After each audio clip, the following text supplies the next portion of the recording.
It became clear that someone had urinated into a Coke bottle because they were afraid to go to the toilet.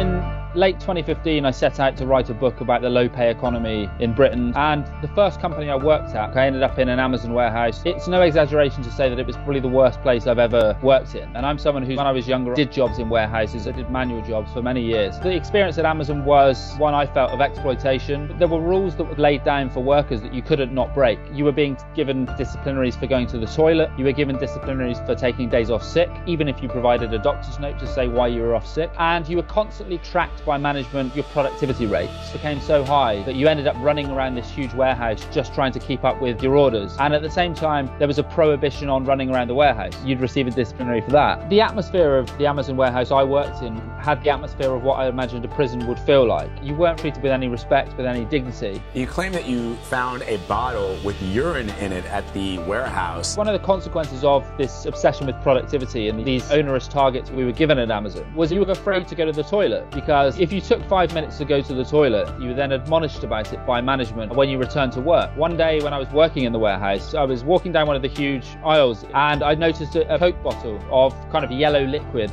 and my instinctive reaction was, what on earth is that? And then on closer inspection, the lid was off and the smell became apparent. It became clear that someone had urinated into a Coke bottle because they were afraid to go to the toilet. It became very obvious why someone might have done that, because there was an atmosphere of fear around something as basic as going to the toilet.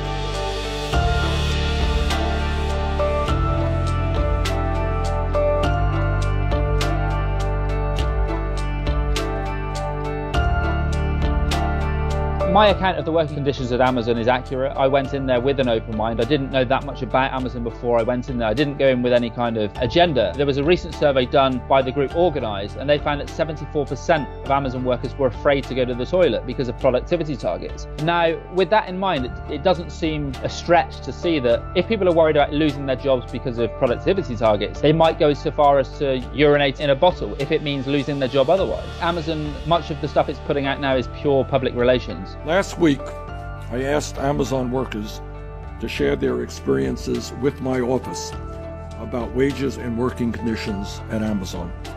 Many hundreds of them responded.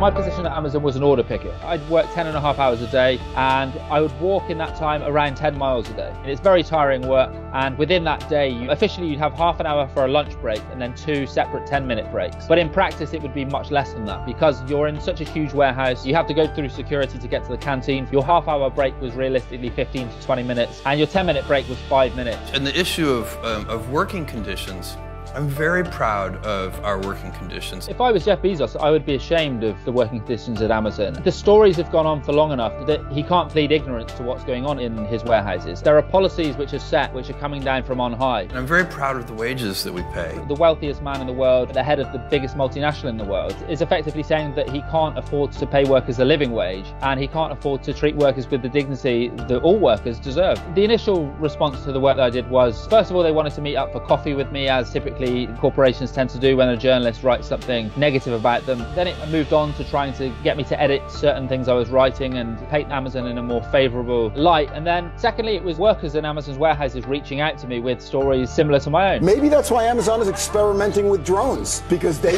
work and they don't complain.